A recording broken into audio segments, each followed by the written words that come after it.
The sounds can be a little deafening. Earplugs a must. Long rolls of metal feeding in on one side, industrial-sized machines then hammering away. And out on the other side comes tiny little metal pieces, each piece identical to the others.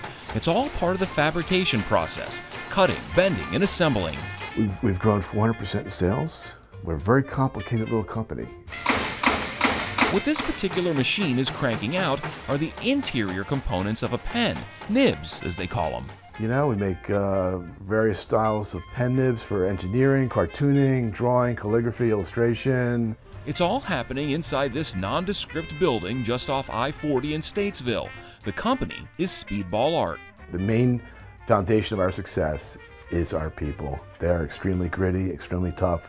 Inside the 210,000 square foot facility, over 3,000 items are produced. And it's not just pen parts, it's a plethora of art supplies. Everything from paper products to printing rollers getting handles, paint jars getting filled, and lids twisted on.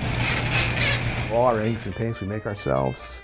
And no matter the part, each one is meticulously inspected for quality control. If it doesn't measure up to standards, out it goes.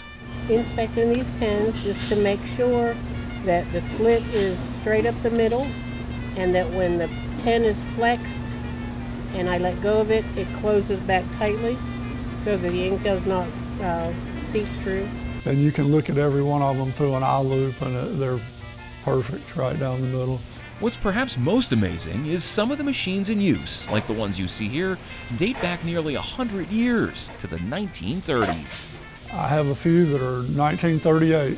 When something goes wrong, it's not like there's some 800 number to call or website to order from. When parts finally break, I have to make whatever. You know, you can't just order it. That's where Speedball's tool and die manager, David Langston, comes in. When something on one of these old machines breaks down, David fixes it. It's like working on a 57 Chevy instead of a brand new Ferrari. I just enjoy working on the older machine. And if he can't fix it, David will recreate the part from scratch. And a lot of times I get with our maintenance guys and they tear the machine apart and then they'll say, we need this and can you make that? And I'll make up a drawing and make what they need and they put it in there and it runs. So he's one of the most critical people here, and without him, we would have a hard time making pens. He's been with the company like 40 years. If David's job is technical, then you might say Shannon Bowie's is scientific. He's Speedball's color department manager and oversees the mixing and filling for inks, paints, glazes, and fluids. Once we feel like it's mixed well, we will then take a sample of this into the lab. The lab will use it like the artists use it. They check the pH, they check the viscosity, and they will also check a overnight viscosity. Keyshawn James is assigned with running those tests. While I was out there, I pulled my sample, I get my cups, I pull my samples. What I do is I come in here, we have a test on the batch order, and it tells you what pH level it should be and the viscosity should be. So right now I'm going to be testing the pH level. And for professional artists like Maria Frati, who specializes in block print making, having this type of company nearby is huge. I think they really care, honestly. That sounds kind of trite, but I think they really care. They're really supportive of this art form.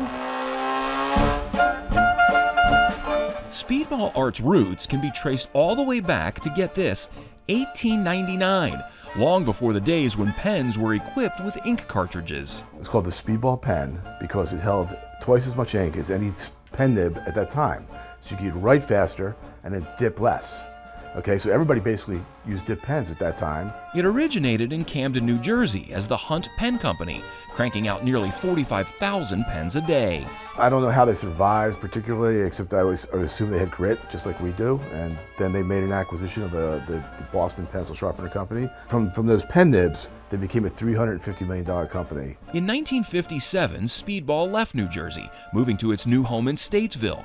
That's former North Carolina Governor Luther Hodges on the left, doing the ceremonial ribbon cutting when the company opened its doors. Today, Speedball employs just over 100 people, many of whom have been with the company for more than a decade. I believe in people. You know, it's all about the people. I have all kinds of sayings about people, and we've built a culture that is all about people. You take care of the company will take care of you. Culture eats strategy for breakfast. You ever hear that saying? Yeah, our culture is killer, and that's why we are successful. Speedball's products are found in places like Michael's, Hobby Lobby, Staples, and Office Depot. You might think a company that did all of this would have multiple distribution warehouses. But no, everything from concept to creation to shipping is all done out of the Statesville location. A lot of times when we're on the phone speaking with consumers, they don't realize like we're just one location. They think that, oh, we have different locations, and you know, maybe this is just the main headquarter location, and they find that hard to believe. Thanks for watching, and if you don't want to miss any more great regional stories, please subscribe to our PBS Charlotte YouTube channel.